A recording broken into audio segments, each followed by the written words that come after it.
All right, welcome to our bi-weekly webcast for Gentian. It's great to see you. We're glad to be here. We're grateful to be here as well. We appreciate your patience with a little technical slow time as far as logging in. That happens sometimes. What I wanted to do, though, is just start with a couple of jokes. So we had a great 4th of July weekend. I think one of the biggest ones you can use for kids was, what did one flag say to the other?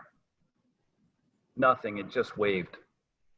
So those are the fun little things you get to say to your kids and use as well. I know you guys like that from us, but we had a wonderful 4th of July weekend. We hope you did as well. It was celebrating the independence of America, which is interesting. It's almost a little bit interesting in the sense of we have our Independence Day, yet most of us feel bound up at home. It was a real dichotomy as to what was going on and how people feel with that as well. So interestingly, it's an interesting piece for most of us to see, for most of us to feel. We were talking to clients about that as well. So it was a relative Independence Day, maybe we'll call that one, kind of an interesting piece.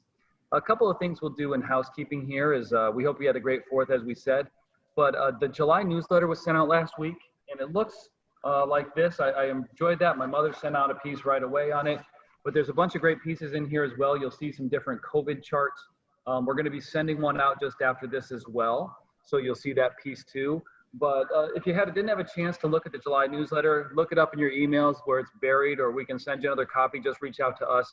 There's some good information in that. Usually when we send stuff out like that to you, it's packed with great stuff in a great format. So Ashley and the team put that together. It really is a great piece, as we have as well.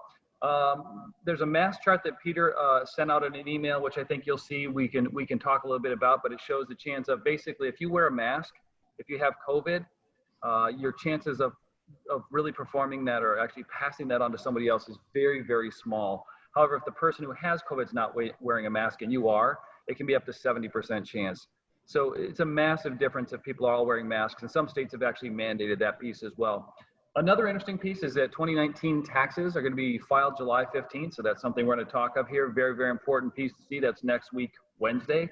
They talked about extending that to September 15th. Didn't happen, just so you know. So this, it's going to be July 15th. It's not going to be pushed any farther. So this is the last opportunity to make your 2019 IRA contributions. Just wanted to make sure that you knew that as well. So you can still make contributions all the way up to the 15th of July. The CARES Act, I think, Ken has talked a little bit about that, and he'll talk a bit more about some detail, but you can actually reverse your required distributions now for the whole year. So they actually did make a faux pas, and they changed it and they corrected that piece, which is good to see as well. So please keep an eye out also for your online appointments. We're trying to set those and automate those so you can kind of go in and set those when you would like to, rather than just us giving you some times. If you're the first one to jump in, you get first pick, which is great as well. So please keep that out from us, keep an eye out from that as well. Our next webinar will be on Wednesday, July 22nd, which is going to be 2 weeks. Remember, it's bi-weekly now. And a lot of what we've done is we've talked to you and asked you what's important to you now. How is our communication? We ramp it up when correction hits. We're going to ramp it back down when things return toward normal as far as in markets as well. And a lot of you have responded very much in kind, saying, yeah, we appreciate that. Plus, it's summer. 11 o'clock on a beautiful Wednesday is not the ideal time for thousands of people to listen to a broadcast. I'm kidding. It's 100 or 200 homes, I should say, as well. The next one is a quick reminder that all of our videos, all of our weekly webcasts are recorded. So if you didn't see the health and wealth series, there's a wonderful 3-part series that we have here. We had Dr. Gladden.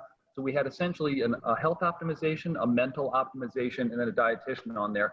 We're going to continue with that probably in a couple of quarters here as well, maybe once a quarter or once every half year, because we run into some great people that we think you should know their expertise as well, if that's helpful. And you guys all have said that has been. So those are now recorded. They're on the website as well.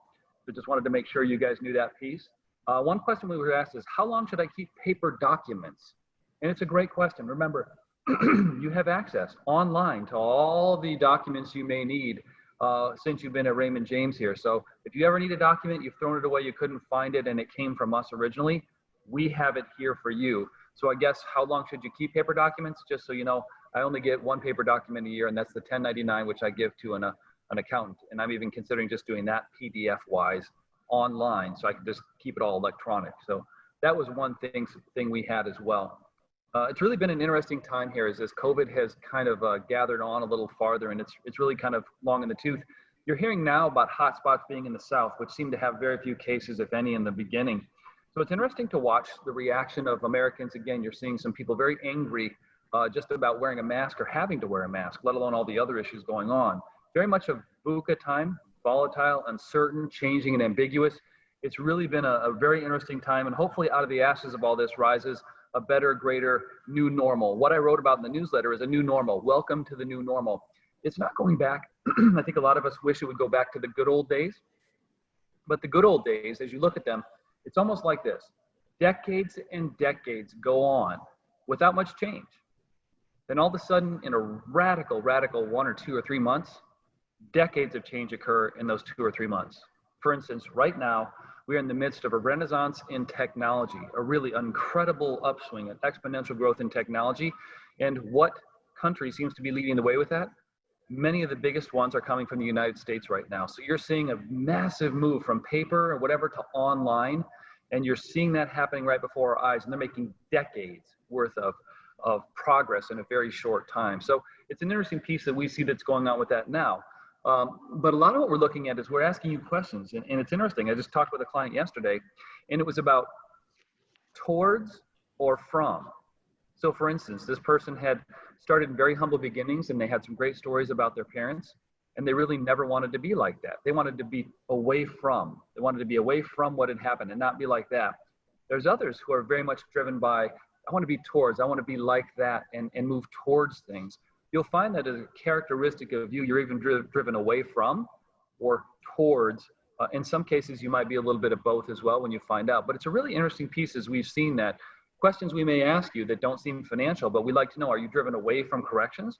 Are you driven towards great returns? Because sometimes those go hand in hand. You forget the corrections can occur when you're driven towards shop up, some big company. I guess I shouldn't mention the name of companies, but some company that's going up like mad right now. In the online and tech industry. So one thing we look at is very important. We also are finding what is most important to you now is a big question we're asking. And we do that because we really want to know, let's provide you with things that are beneficial to you. In this case here, we're finding a lot of you, what's important to you is travel. What you're missing is really the travel, the things you can do to go see other people. And you'd like to do that in a safe way. Another one is volunteering. And another one obviously is still consistent, it's missing family. But those are what's important to you now. Now that the market has recovered, a lot of you aren't as concerned about it, but we're seeing an equal and opposite concern, which is, oh my gosh, it's so high, when is it going to correct again? We've heard that many, many times, and nobody knows that answer, but there's a lot of dry powder. So I don't know if any of you experienced this. I was in Two Rivers this July 4th. It's just north of Sheboygan. It's called Trivers if you're from there, so it's one word, but it's two rivers to the rest of us. And the fireworks display was absolutely amazing. I've never seen as many fireworks in my life. And then the show that the town put on was pretty good as well. So these two completely different ones. I think this must have been a record year for fireworks since they weren't holding them. Everybody decided to buy as many as they could. And they were basically shooting off fireworks everywhere all the way through the night. It kind of felt like maybe the Revolutionary War. So it really reminded you of what that was like. But as you kind of come back to some of these different pieces, it's, what are we appreciating? What are we missing? I appreciate the time that we're still having. It's great. Some of the different pieces as well that we're grateful for are the adaptability of you. Seeing this, doing Zoom calls, adapting to different forms of communication. And again, we are not opening right now for in-person views, just for your safety. It still doesn't seem quite right, and we're asking you these questions. We just have your safety in mind. So while we can still continue this method for now, it seems great, but I just want to make sure we're still keeping a very close purview of what this may do when we can get back to seeing you in person. We want to do it in a safe manner. So there's not an all clear, there's not a real good indication of that yet. So we're going to continue with the method that we have now, which is mainly via Zoom and phone. So we appreciate your adaptability and thank you tremendously for your patience in this kind of a time frame that's really crazy. So a couple of things I'd like to do is maybe talk a little bit about the markets here. They're really at all-time highs, like I mentioned. Maybe the U.S. is leading some of this technology revolution that's occurring, which we've seen before. And the questions we're getting is, should I try to time it? Should I try to get out here and then get back in? The answer I'm going to show you, I was going to show you a couple of charts. I'll maybe show you next time. But if you look at the days of my life, about 12,500 days in my life, I'm just going to tell you this number.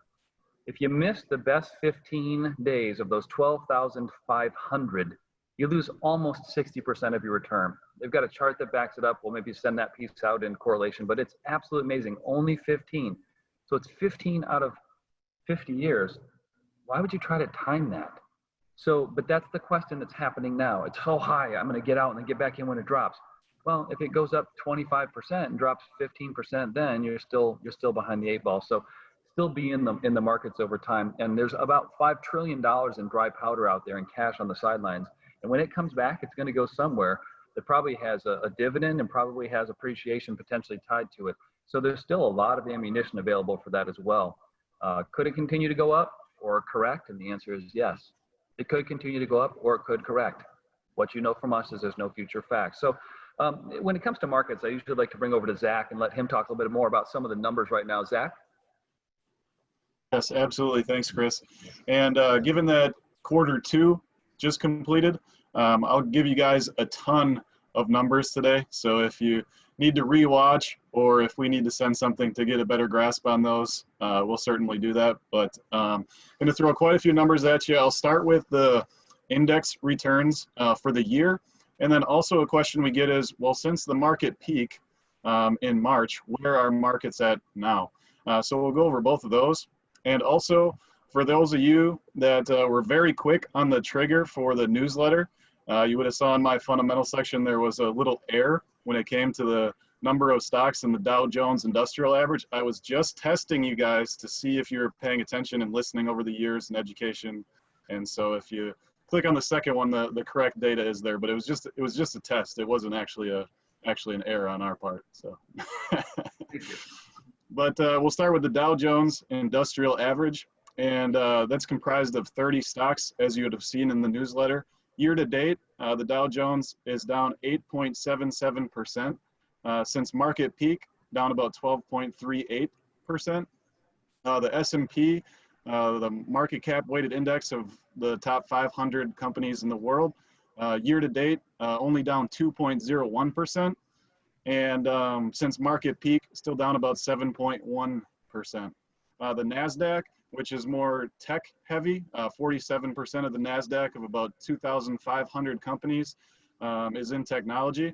And that's actually up 16.61 year to date, which is absolutely incredible. And a lot of people, and even us, when we looked at that, we had to triple check that number to make sure it was right. And since market peak, since February 19th was the market peak for the NASDAQ, it's up 5.29%. So it's actually fully recovered from the very quick correction that we all saw and felt. The biggest one that I wanted to touch on as far as the three indexes go is looking at the S&P 500. Chris mentioned that there's 5 trillion of dry powder on the sidelines, and also about missing some of the best days, even just the very few. So the lowest point for the S&P 500 came on March 23rd. And since then, as of market close yesterday, is up 40.5%. So that means if someone tried to time the market, got out at the end of March and still hasn't gotten back in out of fear, out of trying to time the market, would have missed out on a 40.5% return. The future is yet to be written. We don't know, but that could be 3 years worth of returns in a 3-month time frame. So just another great lesson to look at, to not time it, to stay in, and really incredible numbers when we looked at it. A couple numbers that I'd like to share with you guys real quickly. Again, I'm going to throw some numbers at you, and they're going to come fast, but just wanted to show what different asset classes did over the last quarter. And the best performing asset class, I'll start with number 1 and go through number 4, was small cap growth. Over the last quarter, it went up 32.5%, followed by mid cap, which was up 31.7%. Followed by large cap growth of 27.7 and small cap value of 22.5. So those are some really, really high numbers. And a lot of this upturn was brought upon by some of those larger companies that are worth over $1 trillion, Microsoft, Amazon, Netflix, Google. So it's really good to see some of these smaller companies and mid-cap companies kind of following suit over the last quarter as well. And then just a real quick fun fact, the 1 month best performing asset class was actually emerging markets. Emerging markets went up 7.38% just in the last month, and is almost double more than the next returning asset class. And so we were wondering when that was going to happen, because emerging markets sometimes leads out first from these corrections, and it's actually been lagging behind the most. So it's just really interesting to see, and that's why we own all of these different asset classes for you as well. So with that, just a quick reminder, April was the third best returning month for the market since World War II. And Q2 was the best returning market quarter since 1998. So a lot of people ask, how did the markets do over the last quarter? And one of the best returning months since 1998. So with that, I'll turn it back over to Chris and Ken. Thank you very much. I appreciate that, Zach. That's awesome. It's great to hear the numbers and some of the fundamental pieces that you bring to us. Thank you. I appreciate that. Now let's kind of connect into this in the planning. So what do we do with all this data, the perspective? What are some of the things we should be taking a look at? Not all of us, but some of us. So let me bring that over to Ken. Ken, what's some of the planning things that are going on right now? What are you seeing? What are we seeing that you've collected that you think maybe people should be aware of presently? Yeah, that's a good piece here. So we talk about the planning side of things. You mentioned early on here when you started off the webinar here, July 15th this year is a very key date. July 15th is the tax deadline, also the deadline for making 2019 contributions. So when you take a look at 2019 contributions for your IRAs and your Roth IRAs, if you're eligible for that, if you have questions on eligibility, let us know. We'll help you out there. The maximum contribution was $6,000. For 2019, if you are 50 and older, there's a catch-up provision, which actually is $1,000. So if you're 50 and older, you can put $7,000 in for 2019, and you have what appears to be 1 week to do that. So again, if you need to do those, let us know. You probably know who you are. We probably talked to you about that a few times as well. So we're kind of getting to that deadline, and now it's time to get going for 2020. So anything after this mark of 2019, for 2020, the numbers are the same. You can put $6,000 into your IRA or Roth IRA. There's also a $1,000 catch-up provision as well for 2020. So the numbers stayed the same for 2019 and 2020. If you have a 401k out there, 2020 max contributions is $19,500 that you can put in, not necessarily your employer, but what you can put in from an employee contribution standpoint. And again, if you're 50 and older, there is a $6,500 catch-up provision, if you will, which brings that total up to $26,000 if you're 50 and older. And that's just your contributions. We get that question quite a bit. Is that total contributions between employer and employee? Nope, that's total. That's just your contributions from the employee standpoint. Whatever the company matches, that's in addition to all that. So just wanted to bring up some of those pieces on the contribution limits. We've gotten a couple of questions about that over the last couple of months as well. So from a retiree standpoint, from a taking money out of your portfolio standpoint, there's something called required minimum distributions. Now that now the rules have changed on that, once we're 72 years of age, we have to take money out of our portfolio each and every year. It's in the year that you turn 72. So I had a couple questions on this one. A lot of you are approaching this time frame in your life. And let's say your birthday is in October and you turn 72 in October. Well, you actually can take out a required minimum distribution in January. It's the year that you turn 72. So that comes into some of the planning that we do with you as far as income that you need from your portfolio as well. Now, unprecedented relief on this one. So all unwanted RMDs, all unwanted required minimum distributions that were taken in 2020, because those were waived. Remember that? So if you had to take money out, those were actually waived for 2020. And so what the IRS, that's IRS notice 2020-51. If you really wanted to know some technical stuff that we're paying attention to on this end, that's the notice that came out saying that if you did take an RMD out so far in 2020, but you didn't necessarily want to, now that they've waived them, you can actually, I'll go all the way back to January 1st of this year, and you have until August 31st of this year to make sure we get those back into your account. You also can put back any tax withholdings as well. So you can actually put the whole amount back that you've taken out. So this is for your own IRA for the requirement of distribution. Also for any inherited IRA, or we call non-spousal IRAs. That's the inherited IRA, or some of you know that as also the beneficiary IRA. So there's actually 3 terms for one type of an account, which can get a little confusing from time to time as well. Also, I want to talk about contribution versus conversion, and I'll make this very short. There's a big difference in the world of planning that we do for you as far as conversion versus contribution. So contribution is what we just talked about before, is you have until July 15th, of this year to make contributions for last year. Conversion, there really is no limit on conversions. That's taking money from your traditional IRA and converting them to your Roth IRA. And again, those are 2 different terms and 2 different time frames on that as well. So if you have questions on that, by all means, let us know. Things I've heard from our pre-retirees, and some of you are actually practicing retirement right now. Some of you are working from home in the pre-retirement stage of your life right now, and you're getting kind of a good taste of what retirement may look like. And with your spouse around, and I've asked some of you, are you ready for retirement based on that? And there's a resounding answer, maybe not. So I thought that was pretty funny.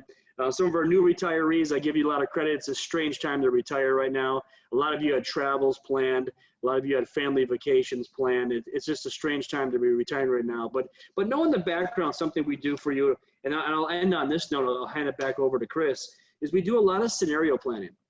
So when we're not meeting with you, we're actually stress testing your portfolio to answer questions like this. What if the markets retest the lows back like we saw in March? What happens to your portfolio? These are things we're stress testing, and if there's concerns, we'll reach out to you and let you know that. But most of them look really, really good right now, and we've done this quite a bit. So questions like, what if there is a prolonged recession? Well, what happens to your portfolio? What happens to income and your income needs as far as being in retirement for that? So these are things that we're stress testing when we're not meeting with you. So that's more of the scenario planning that's happening behind the scenes. So with that being said, I'll kick it back over to Chris. Thank you. We've got like 34 more things to cover, just so you know. I'll run through those really quickly. I'm joking. One of the things as well I want to mention, we were in last weekend, not the weekend here, but the weekend before, we were in the Fun Before the 4th. It's always before the 4th, the weekend before. I think our last webinar was actually the Wednesday before that, but it was amazing. We got together on a Saturday, got up. Gentian was Business of the Year in Mequon this year, so we were very blessed by the Mequon Thiensville Chamber of Commerce to be Gentian Business of the Year. So what we did is we hopped in a car. We actually brought the golf cart as well, and 4 or 5 of us in my family also went out. We bought a bunch of candy up at Costco, and we thought, okay, this will be a much smaller parade. It was probably about 50% of normal, but oh my goodness, we had to wait like 2 hours in the really, really, really hot weather waiting. But once we started, to see the looks on the kids and the people's faces and the excitement, it was probably because they've been waiting to see the Gentian car come by. I'm pretty sure that's what it was, but I'm pretty sure that's not what it was. It was probably the candy we were handing out and the fact that they were just happy to see some semblance of normality. And people were spaced nicely across the parade. It wasn't crowded. It was a really, really interesting piece to see people feeling comfortable enough to come out in an outside venue, be spaced apart, and families would sit together, but they would sit separate from other families. Really, really nice to see, and to see people's faces and their excitement about some semblance of normality, maybe even a new normal come together, was really nice. And for myself, I had blown up one of those little rubber gloves, and instead of waving with my hand, I was waving with it. Said, safe waving, safe waving. The kids thought it was hilarious, and they thought it was like Mickey Mouse, and the adults all laughed. I'm sure they laughed at the joke, not at me. But anyway, it was a really, really good thing to see some semblance of normality return in a very safe environment, if you will, over time. So as Ken mentioned, scenario planning, it's a really, really good point. So you'll see in the newsletter, we wrote a little bit about it as well. So one of the things that with all the uncertainty, not just in the markets, but we're digging around to see the rapid changes and iterations that are occurring in our social lives, our travel, your savings, obviously, as Ken mentioned, your social interactions, government, faith, and really many more. And I think the scenario planning is really, for us, and I'll just on a couple notes here, it's a way for us to prepare for the unknowns of life. So that's not just financial as well. So the questions we tend to ask the most often is what if, or is this possible? What would happen if? And those are the kind of things we look at. And we love it when you share that with us as well, because when you share the personal part of it, we get to use that as our data informing what's important to you and how we present things to you as well. So in that scenario planning, we evaluate many, many, many possibilities. And I call it the unknown unknowns, because when something has occurred, like if we have another pandemic, just like we had a terrorist attack in 2001, the next one is known. It's a known unknown, just doesn't know when it'll happen. The unknown unknowns, we didn't know it was going to happen and we didn't know when. Those are the biggest, the unknown unknowns. And we don't know when they'll happen, but we know what we'll do when they happen. And that's be amazingly consistent. So Ken, that was a really, really good piece. We appreciate that piece as well. Couple of things I want to make sure you guys are continuing to do and not to do. Please do not social distance. Please do not social distance. Physical distance, 6 feet. Do not social distance. Stay connected with those who are not connected. I know sometimes it starts to be like, well, I won't call them every day. I'll call them maybe once a week. Get back to that connection. Make sure that you can, please. That's a really important part of all of our health as well. We're going to send out a piece as well. Something we had an idea for this week, and the team has some great, great ideas, is we're going to send you out a piece about how to have better family Zoom calls. Because right now we had one this weekend, and there's 8 really, really, excited people, or 12 on the call, and everybody's talking, and you can't really hear anybody. And then the people in the background who are talking that don't know you can be heard. So we're going to give some suggestions on some scenarios, some great things that some of the families do that we know. Lisa has a great one where they have a quiz show, and somebody's always responsible for the quiz, and some of her brothers dressed up the part. And so it was really, really fun. You can do some really cool stuff with this, but we're going to give you some of those things that you can use as well. So you'll see that coming out. You're also going to see a piece coming out by Nick Murray. Nick Murray is a wonderful, wonderful advisor we've used for many, many years. He's one of those experts and teachers that we want to give to you, because every once in a while, once a month, he writes a piece that is just outstanding. And some of you may be too technical to read, but I'd say it's worth reading every time. He uses words like loquacious and bucolic, and I don't really know what they mean, so I have to look them up. But I've learned to use them because he really sounds smart.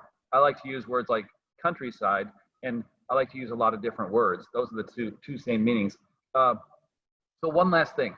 There's the fear zone that we were all in when we didn't know what was happening, right?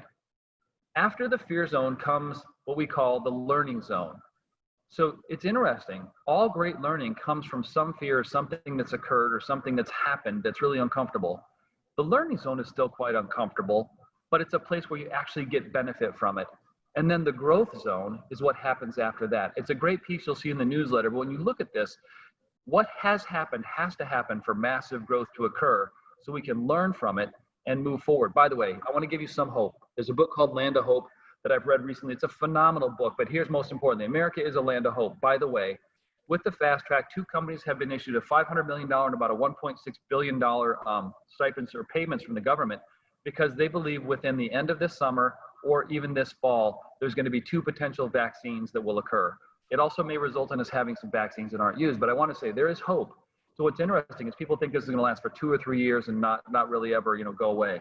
There is some hope that's out there. I want to make sure you know. One thing we do is we offer hope as well. Why? We look at things that most people don't look at and bring them to your attention. So we want to make sure we continue to do that piece as well. This is what a lot of you have said that we do.